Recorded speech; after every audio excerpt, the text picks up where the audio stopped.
Assalamualaikum warahmatullahi wabarakatuh.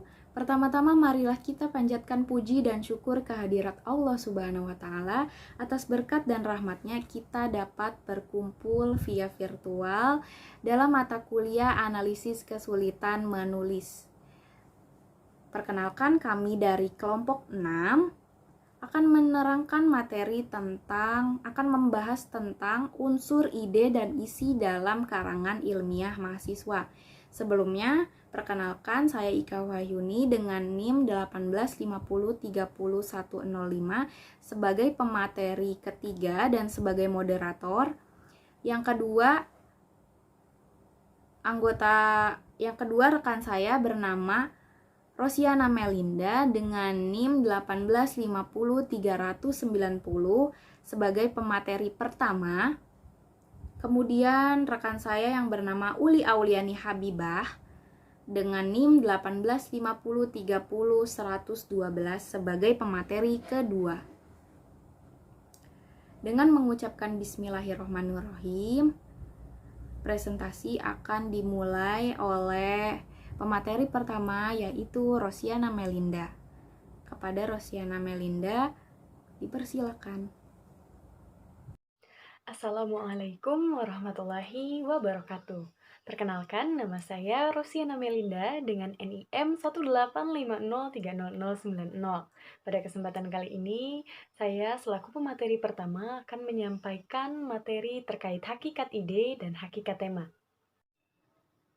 Pada gambar cakupan ide, terlihat bahwa ide mencakup sebuah tema. Kemudian tema pun mencakup sebuah tujuan dan topik dari suatu bahasa. Kemudian, apakah ide itu? Ya, ide merupakan apa-apa yang ada dalam pikiran kita. Kemudian, apakah tema itu? Mari simak penjelasan saya berikut ini. Hakikat ide. Dengan subbahasan ide pokok dan panjang karangan berdasarkan tuntutan ide. Sebelumnya, kita sudah menyinggung sedikit definisi dari ide. Selain istilah ide, tentunya kita sudah tidak asing lagi mendengar istilah ide pokok. Karena dalam suatu karangan tentunya memiliki ide pokok yang hendak digarap, yang hendak disampaikan dan dijelaskan kepada pembaca maupun pendengar. Lalu, apakah ide pokok ini? Menurut Sudarso, pada tahun 2005, ide pokok adalah inti dari suatu bacaan, baik dalam bentuk paragraf maupun wacana. Kemudian, menurut Tampu Bolon, pada tahun 1986, ide pokok merupakan kesimpulan dari isi kalimat-kalimat yang membentuk suatu paragraf. Selain itu, terdapat pula fungsi dari ide pokok. Apakah fungsi dari ide pokok itu? Ya, benar sekali. Menurut Parta pada tahun 2019, fungsi dari ide pokok yakni untuk menjelaskan hal inti dari suatu paragraf atau karangan. Selain itu, terdapat pula ciri-ciri dari ide pokok. Pertama, ide pokok memiliki kalimat penjelas atau pendukung yang menguatkan gagasan utama. Serta yang kedua, ide pokok merupakan intisari atau pusat pembahasan. Sehingga dapat disimpulkan bahwa ide pokok merupakan intisari atau bahasan pokok pada suatu paragraf atau karangan. Panjang karangan berdasarkan tuntutan ide. Menurut Handayani, pada tahun 2013, panjang karangan berdasarkan tuntutan ide sebenarnya tidak dibatasi. Mengapa demikian? Karena hal ini bergantung pada cara penulis dalam mengembangkan dan menuntaskan karangan atau paragrafnya itu sendiri. Tentunya, bagi paragraf yang memiliki kalimat yang banyak dan panjang akan menyebabkan ide pokok dalam paragraf tersebut menjadi kabur. Selain itu, sebaliknya, pada paragraf yang singkat atau memiliki kalimat-kalimat yang sedikit, tentunya pengembangan pada paragraf tersebut tidak maksimal atau belum tuntas. Selanjutnya, menurut guru kita tercinta, Ibu Dr. Hajah Raden Panca Pertiwi Hidayati MPD, panjang karangan pada suatu paragraf sebaiknya tidak melebihi dari jumlah langit. Jumlah langit ada 7, bukan? Ya, jadi dalam satu paragraf sebaiknya berisi 1 kalimat utama dan maksimal 6 kalimat penjelas. Intinya, panjang karangan dalam suatu paragraf dapat disesuaikan dengan kebutuhan pengembangan dan penuntasan dari ide pokok yang digarap. Hakikat tema dengan subbahasan: pertama, definisi tema; kedua, memilih topik; ketiga, pembatasan topik; keempat, menentukan maksud; kelima, tesis dan pengungkapan maksud; keenam, tema yang baik; dan ketujuh, pertanyaan panduan. Definisi tema. Tema berasal dari bahasa Yunani titenia, yang berarti meletakkan atau menempatkan. Definisi tema menurut Keraf yakni suatu amanat utama yang disampaikan penulis dalam karangannya. Selain itu, menurut Spinoza, tema merupakan ide, pokok pikiran, atau gagasan tertentu yang akan mendorong penulis untuk menulis karangannya. Jadi, dapat disimpulkan bahwa tema merupakan pokok pikiran, gagasan utama, dan atau kumpulan ide yang teratur dan melatar belakangi terciptanya suatu karangan. Memilih topik. Topik berasal dari kata bahasa Yunani topoi, yang berarti tempat. Sebelumnya, mari simak terlebih dahulu analogi berikut ini. Pertama, tadi ada pencurian. Kedua, tadi ada pencurian di depan toko X. Analogi pertama dan kedua tentu memiliki perbedaan. Mana dari kedua analogi tersebut yang mengandung topik atau tempat kejadian suatu peristiwa? Ya, benar, analogi kedua. Oleh karena itu, sama halnya dalam penulisan karangan ilmiah, kita perlu tahu tempat dan bagaimana cara menempatkan sebuah bahasan dalam suatu karangan ilmiah.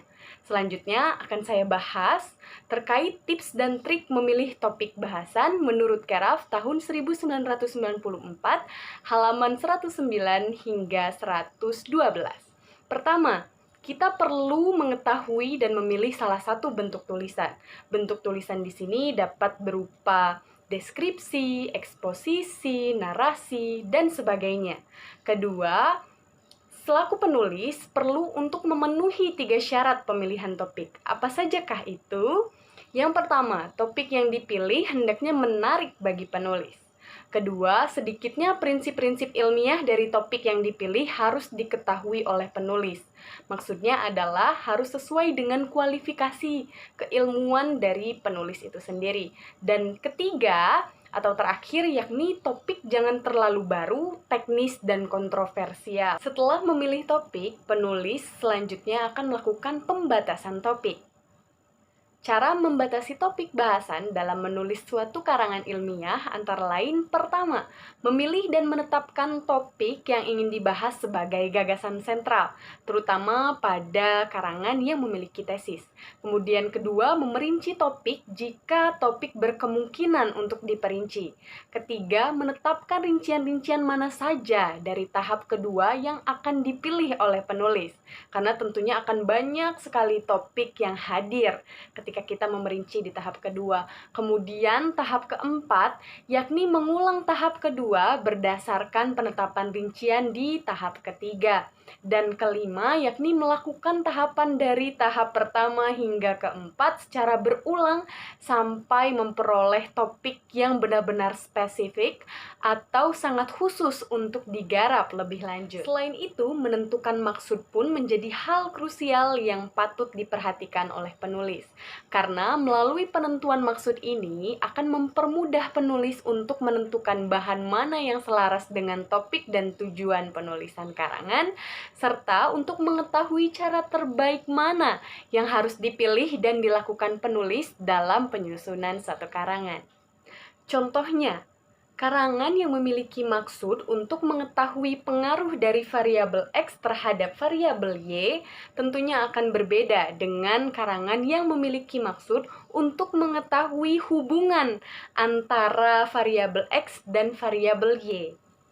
Sebelumnya, kita sudah menyinggung sedikit terkait tesis. Lalu, apakah yang dimaksud dengan tesis itu? Ternyata, tesis merupakan suatu rumusan singkat yang mengandung tema atau gagasan sentral sebagai dasar dari sebuah karangan. Selain itu, terdapat pula istilah pengungkapan maksud. Pengungkapan maksud merupakan suatu rumusan tanpa adanya gagasan sentral pada sebuah karangan. Berikut tersaji contoh dari tesis. Tesis mencakup tujuan dan topik.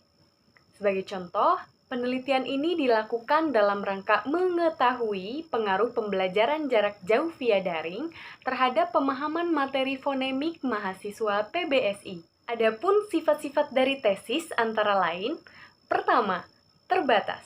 Maksud dari terbatas di sini yakni ketika penulis sudah mengetahui hendak menggunakan pendekatan apa dalam penggarapan karangannya tersebut.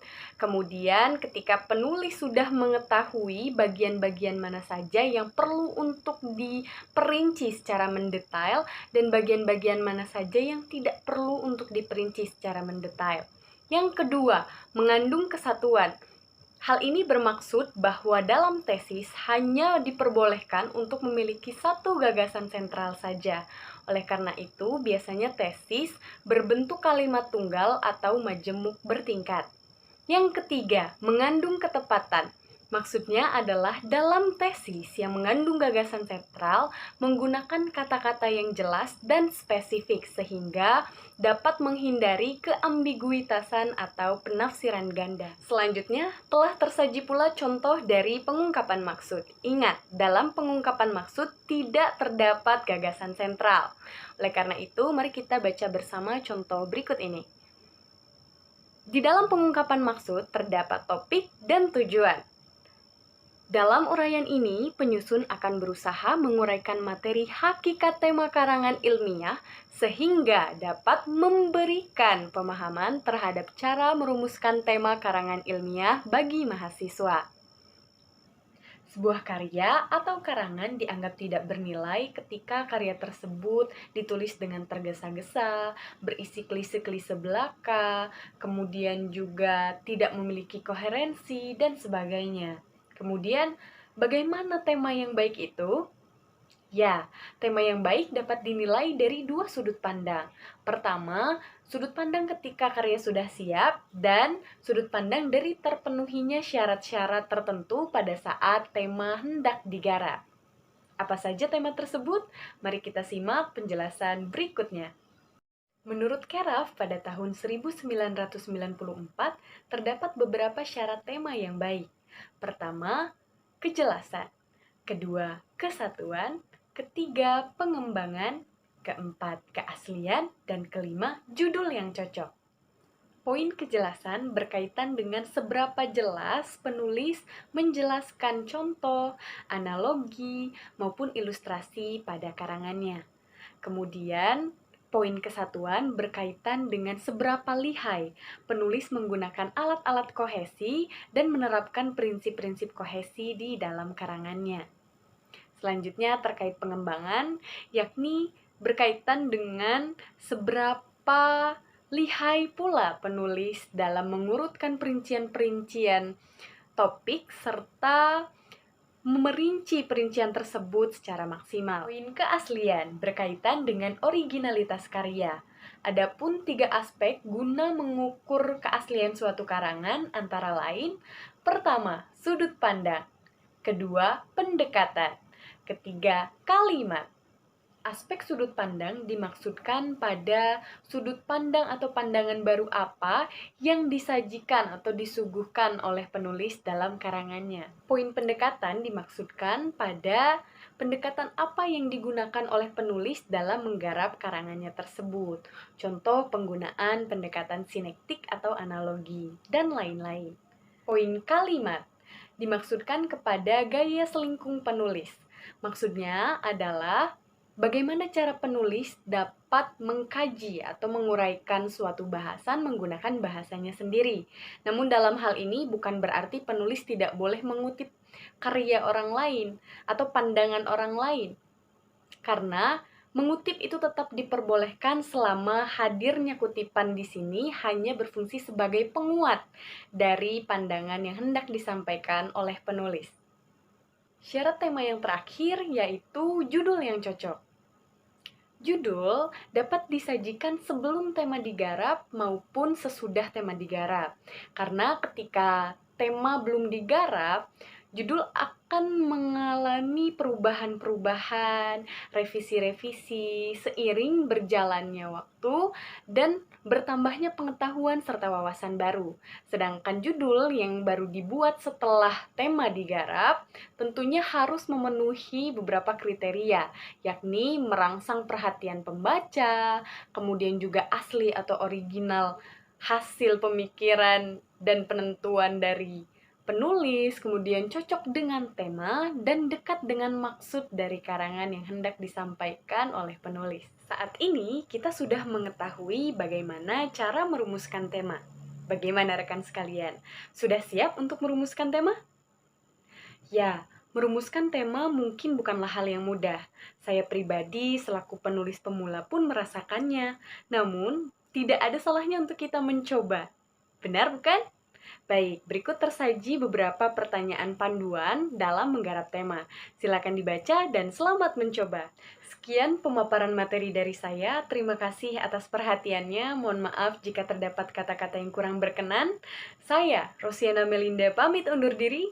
Wabillahi taufiq wal hidayah. Wassalamualaikum warahmatullahi wabarakatuh.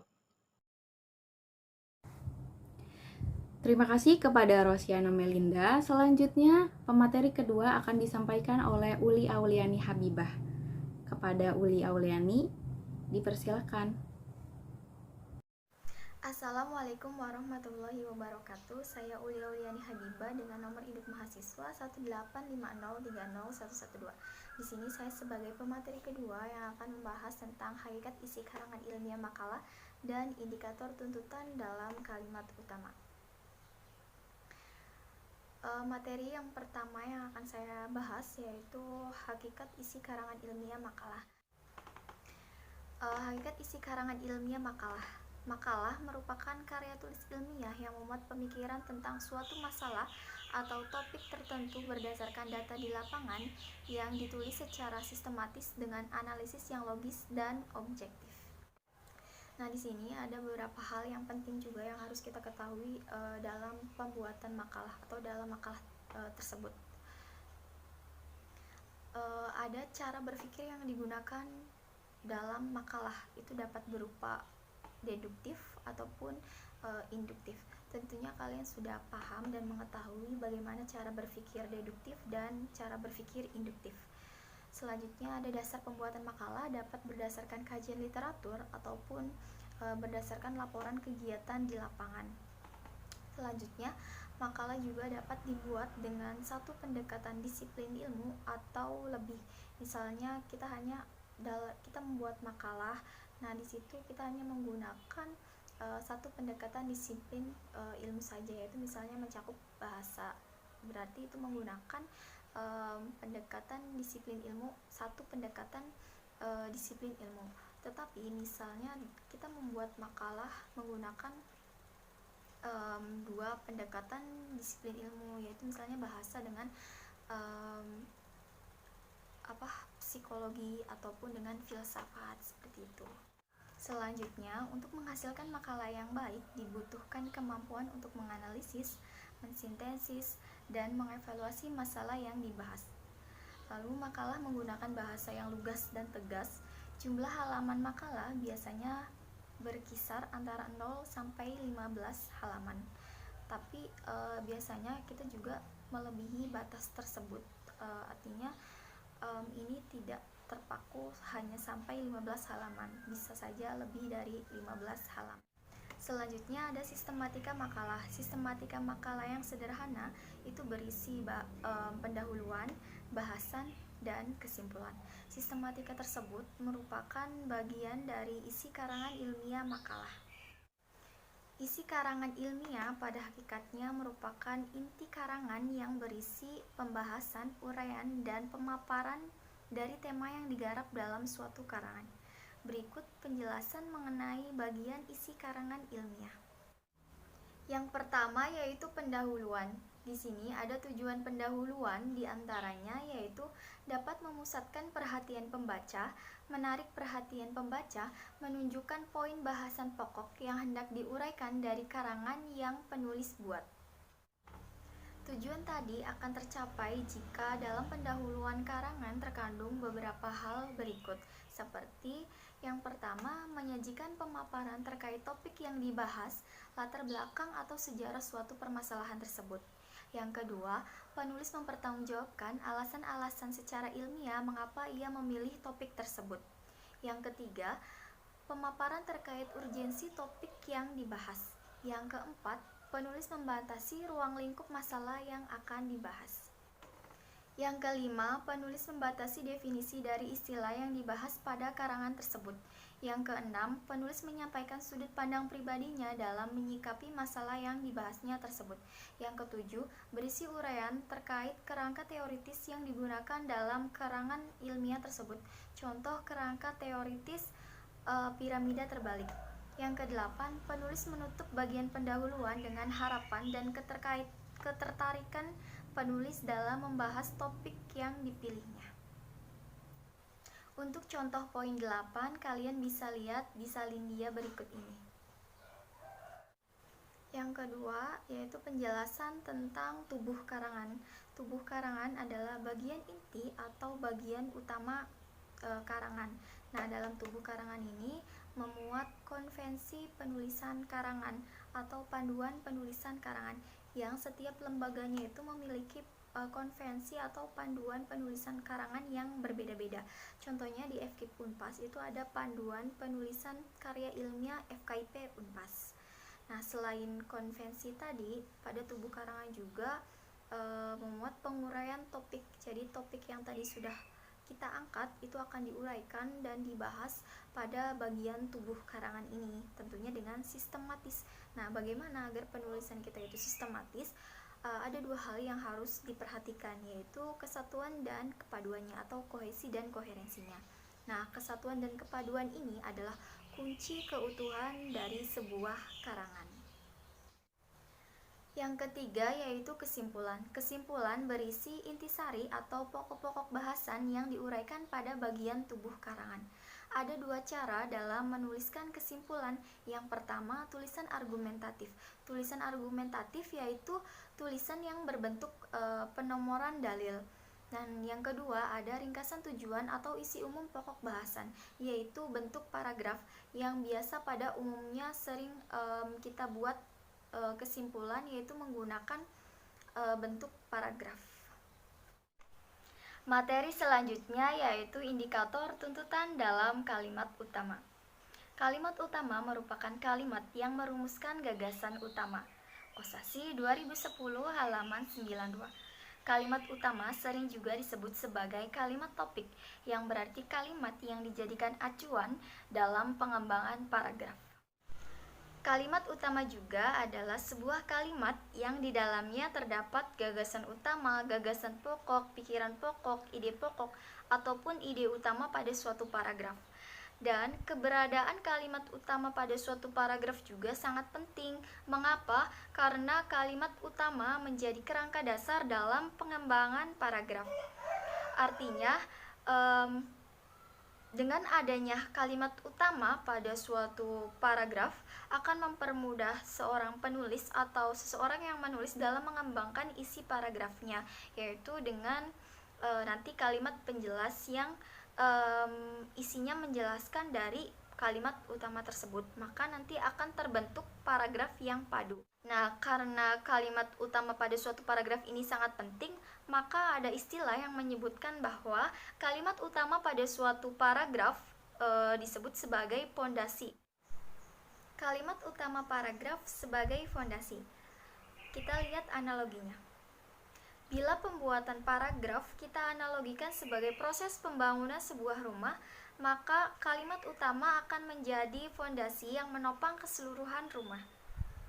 Tanpa adanya kalimat utama, maka hasil tulisan kamu tidak akan sempurna, karena tidak ada yang menopang setiap ide atau hasil pikiran yang kamu tuangkan dalam bentuk tulisan. Nah, itulah mengapa kalimat utama sangat penting pada suatu paragraf dan juga disebut sebagai fondasi.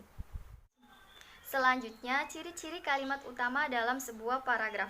Yang pertama, mengandung permasalahan yang potensial untuk dirinci dan diuraikan lebih lanjut. Artinya, Dalam kalimat utama terdapat permasalahan yang pokok untuk dirinci dan diuraikan lebih lanjut. Nanti kita lihat contoh kalimat utamanya. Yang kedua, merupakan kalimat lengkap yang dapat berdiri sendiri. Yang ketiga, mempunyai arti yang cukup jelas tanpa harus dihubungkan dengan kalimat lain. Di sini, jika kita hanya membaca kalimat utamanya saja, tentu itu sudah cukup jelas untuk kita memahami maksud dari paragraf tersebut. Yang keempat, dapat dibentuk tanpa bantuan kata sambung dan frasa transisi. Setelah kita mengetahui ciri-ciri kalimat utama dalam sebuah paragraf, selanjutnya kita akan membahas mengenai cara menentukan kalimat utama dalam sebuah paragraf. Yang pertama, baca kalimat pertama dan kalimat terakhir dalam paragraf. Yang kedua, tentukan ide pokok atau gagasan utama dari kalimat tersebut. Yang ketiga, kalimat yang mengandung ide pokok merupakan kalimat utama. Letak kalimat utama pada paragraf. Berdasarkan letaknya, kalimat utama dapat berada baik di awal paragraf, di akhir paragraf, maupun campuran, yaitu awal dan akhir paragraf. Kita lihat contohnya. Di sini ada contoh kalimat utama di awal paragraf atau bisa disebut dengan deduktif. Kalian bisa lihat contohnya di salindia yang sudah ada. Di situ saya sudah kasih keterangan ada kalimat utama pada awal paragraf dan kalimat penjelasnya. Kalimat utama pada awal paragrafnya yaitu kebudayaan dapat dibagi atas dua macam, yaitu kebudayaan fisik dan kebudayaan non-fisik. Lalu kalimat-kalimat selanjutnya itu adalah kalimat penjelas.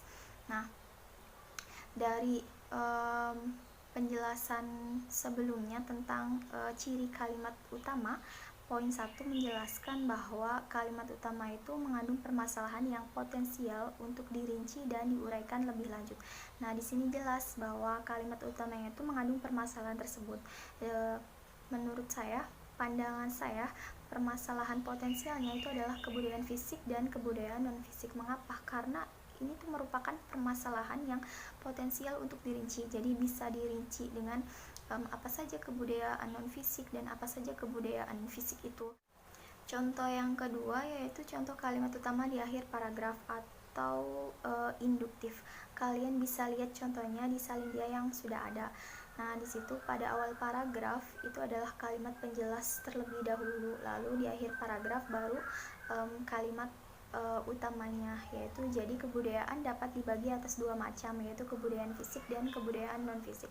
Jadi di awal paragraf itu penjelasannya dulu atau kalimat penjelasnya dulu, baru di akhir paragraf terletak kalimat utamanya, seperti itu. Contoh yang ketiga yaitu contoh kalimat utama di awal dan di akhir paragraf atau campuran. Kalian bisa lihat contohnya di salindia yang sudah ada. Di situ sudah ada keterangannya juga bahwasanya kalimat utamanya itu terletak di awal dan akhir paragraf. Di awal paragraf yaitu pemerintah menyadari rakyat Indonesia memerlukan rumah murah, sehat, dan kuat. Lalu kalimat-kalimat selanjutnya itu adalah kalimat penjelas, dan di akhir paragraf terdapat kalimat utama juga, yaitu usaha ini menunjukkan pemerintah berusaha membangun rumah murah, sehat, dan kuat untuk memenuhi kebutuhan keperluan rakyat. Nah, itu adalah kalimat utamanya juga. Jadi kalimat utama bisa di awal paragraf, di akhir paragraf, dan di awal dan akhir paragraf atau campuran.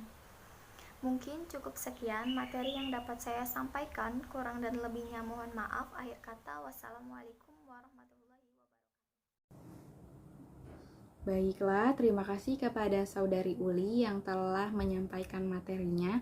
Selanjutnya materi ketiga akan dibahas oleh saya. Assalamualaikum warahmatullahi wabarakatuh. Perkenalkan, nama saya Ika Wahyuni dengan NIM 1850303105. Di sini saya akan memaparkan materi ketiga tentang kebulatan makna kalimat penjelas dalam mendukung tuntutan ide pokok. Menurut Hasan dan Sujito pada tahun 1986, halaman 12, kalimat-kalimat yang mengungkapkan pikiran penjelas disebut kalimat penjelas. Ciri kalimat penjelas yang pertama, dari segi arti sering merupakan kalimat yang tidak dapat berdiri sendiri. Yang kedua, arti kalimat kadang-kadang baru jelas setelah dihubungkan dengan kalimat lain dalam paragraf. Yang ketiga, pembentukannya sering memerlukan bantuan kata sambung dari frasa transisi. Yang keempat, isinya berupa rincian, keterangan, contoh, dan data lain yang mendukung kalimat topik. Selanjutnya tentang kepaduan makna. Menurut Tarigan pada tahun 1993 halaman 96 menyatakan bahwa kepaduan makna dan kerapian bentuk merupakan faktor penting untuk menentukan tingkat keterbacaan dan keterpahaman wacana. Jadi di sini kepaduan makna atau kebulatan makna merupakan faktor yang penting untuk menentukan tingkat keterbacaan dan pemahaman dalam wacana itu sendiri. Selanjutnya, pengertian koherensi menurut para ahli. Menurut Anggarani dan kawan-kawan, pada tahun 2006 halaman 29, koherensi adalah kepaduan makna antara unsur pembentukan kalimat. Jadi, semua unsur yang digunakan untuk membentuk kalimat saling mendukung dalam menimbulkan makna kalimat sehingga ada keserasian makna atau kepaduan makna. Jadi, pada intinya kebulatan makna itu sama saja bisa diartikan dengan kepaduan makna atau sinonim dari kepaduan yaitu kebulatan. Jadi di sini memakai pengertian koherensi. Pengertian koherensi yang selanjutnya menurut Putrayasa pada tahun 2007, koherensi adalah terjadinya hubungan yang padu antara unsur-unsur pembentuk kalimat. Yang termasuk unsur pembentuk kalimat adalah frasa, kata, klausa, tanda baca, dan fungsi sintaksis. Pengertian koherensi selanjutnya menurut Keraf pada tahun 1997 halaman 44 mendefinisikan koherensi sebagai hubungan antara teks dan faktor di luar teks berdasarkan pengetahuan seseorang. Hubungan timbal balik yang baik dan jelas antara unsur-unsur atau kelompok kata atau kata yang membentuk kalimat. Menurut Widya Martaya tahun 1990 halaman 26, koherensi atau kepaduan adalah pertautan antara unsur-unsur yang membangun kalimat dan alinea. Jadi, pada intinya, koherensi adalah seperangkat kalimat kemudian dapat diterima sebagai suatu keseluruhan yang relatif lengkap. Koherensi juga mempunyai aspek wacana paling penting, mendasar, dan sangat menentukan. Selanjutnya, koherensi yang baik dan kompak. Yang pertama, dijelaskan bagaimana hubungan antara subjek dan predikat, hubungan antara predikat dan objek, keterangan-keterangan lain yang menjelaskan tiap-tiap unsur pokok. Nah, di sini setiap bahasa memiliki kaidah-kaidah tersendiri bagaimana mengurutkan gagasan-gagasan tersebut. Ada bagian-bagian kalimat yang memiliki hubungan lebih erat sehingga tidak boleh ditempatkan di mana saja, asal jangan disisipkan antara kata-kata atau kelompok kata yang rapat hubungannya. Kesalahan yang seringkali terjadi pada koherensi atau merusak koherensi itu sendiri adalah penempatan kata depan, kata penghubung yang tidak sesuai atau tidak pada tempatnya, serta penempatan keterangan aspek yang tidak sesuai dan sebagainya. Nah, sebagai yang dikatakan tadi, bila mana gagasan yang tidak berhubungan satu sama lain disatukan, maka selain merusak kesatuan pikiran, juga akan merusak koherensi kalimat yang bersangkutan. Dalam kesatuan pikiran, lebih ditekankan segi struktur atau interrelasi antara kata-kata yang menduduki sebuah tugas dalam kalimat.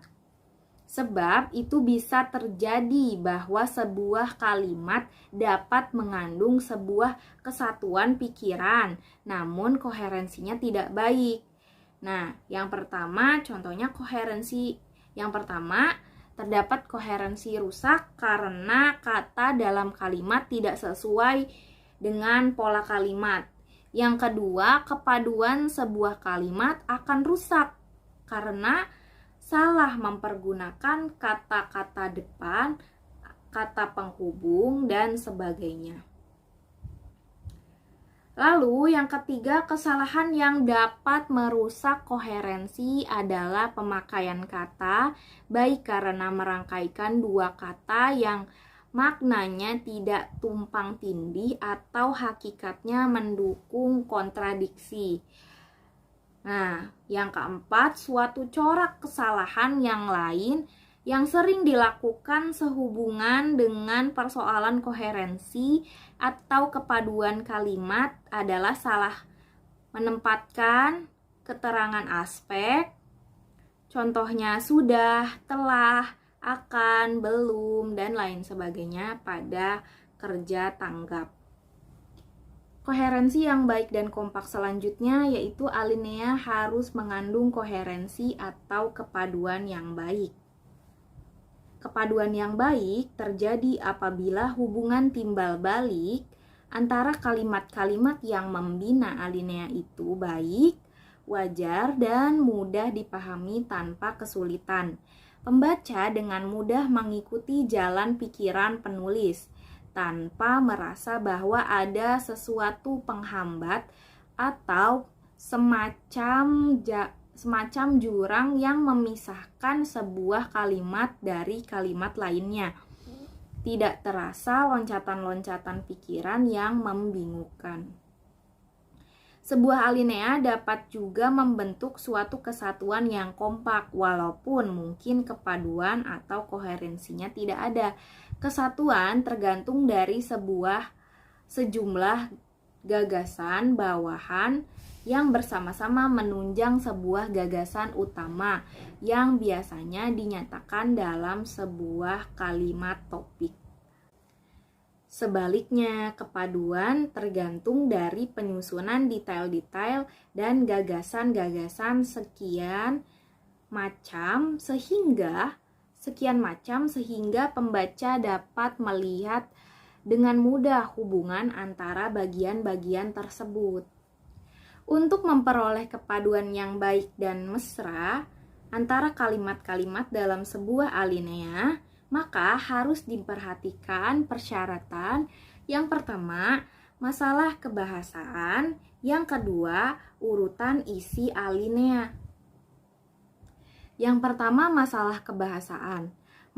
Masalah kebahasaan yang turut mempengaruhi koherensi sebuah alinea adalah repetisi, kata ganti, dan kata transisi.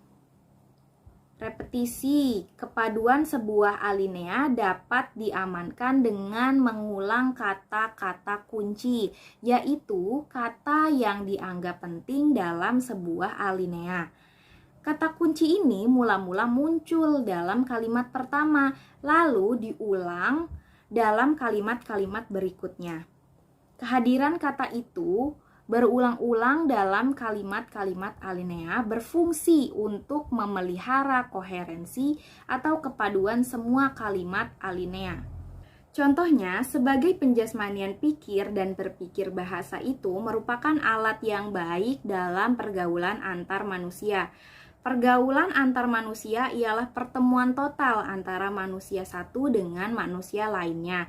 Manusia dalam keseluruhannya, jasmani dan rohaninya bertemu dan bergaul satu sama lain.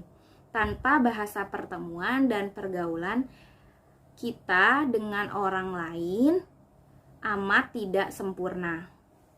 Nah, contoh tersebut mempunyai frasa yaitu pergaulan antara manusia diulang kembali dalam kalimat berikutnya, sedangkan kata manusia sendiri diulang beberapa kali berturut-turut untuk menekankan arti atau fungsi bahasa sebagai alat pergaulan antar manusia. Selanjutnya, kata-kata bertemu dan bergaul diulang kembali dalam kalimat berikutnya, walaupun dalam bentuk yang agak berlainan, yaitu pertemuan dan pergaulan. Yang kedua, kata ganti. Kata ganti adalah gejala universal bahwa dalam berbahasa, sebuah kata yang mengacu kepada manusia, benda, atau hal tidak akan dipergunakan berulang kali dalam sebuah konteks yang sama. Jadi, pengulangan kata yang sama tanpa suatu tujuan yang jelas akan menimbulkan rasa yang kurang enak. Pengulangan hanya diperkenankan kalau kata itu dipentingkan atau mendapat penekanan. Contoh, dalam suatu laporan tentang kejahatan yang dilakukan oleh seorang yang bernama si Amat akan terasa mengganggu andai kata setiap kalimat berikutnya nama si Amat diulang terus-menerus. Jadi, untuk menghindari segi-segi yang negatif dari pengulangan itu, maka setiap bahasa di dunia ini memiliki sebuah alat yang dinamakan kata ganti. Nah, kata ganti itu timbul untuk menghindari pengulangan kata tadi yang disebut anteseden dalam kalimat-kalimat berikutnya. Jadi, kata si Amat bisa diganti dengan ia atau dia. Yang ketiga, kata transisi. Kata-kata transisi fungsinya terletak antara kata ganti dan repetisi. Bila repetisi menghendaki pengulangan kata-kata kunci, serta kata ganti tidak menghendaki pengulangan sebuah kata benda, maka dalam masalah kata transisi ditempuh jalan tengah. Nah, seringkali terjadi bahwa hubungan antara gagasan-gagasan agak sulit dirumuskan, sebab itu diperlukan bantuan dalam hal ini, bantuan kata-kata atau frasa-frasa transisi sebagai penghubung atau katalisator antara satu gagasan dengan gagasan lainnya, atau antara satu kalimat dengan kalimat lainnya. Dengan demikian, hubungan ini bisa berjalin antara klausa dengan klausa, antara kalimat dengan kalimat. Malahan dapat terjadi pula hubungan antara alinea dengan alinea. Bila hal ini kita hubungkan dengan proses berpikir manusia, maka proses berpikir pada anak bersifat analitis. Ia hanya melihat peristiwa demi peristiwa. Sebaliknya, proses berpikir pada orang-orang dewasa lebih bersifat sintetis. Ia coba mengadakan hubungan antara suatu gagasan dengan gagasan yang lain. Sebab itu anak-anak akan transisi sangat penting kedudukannya untuk mengatur hubungan antara satu gagasan dengan gagasan lain.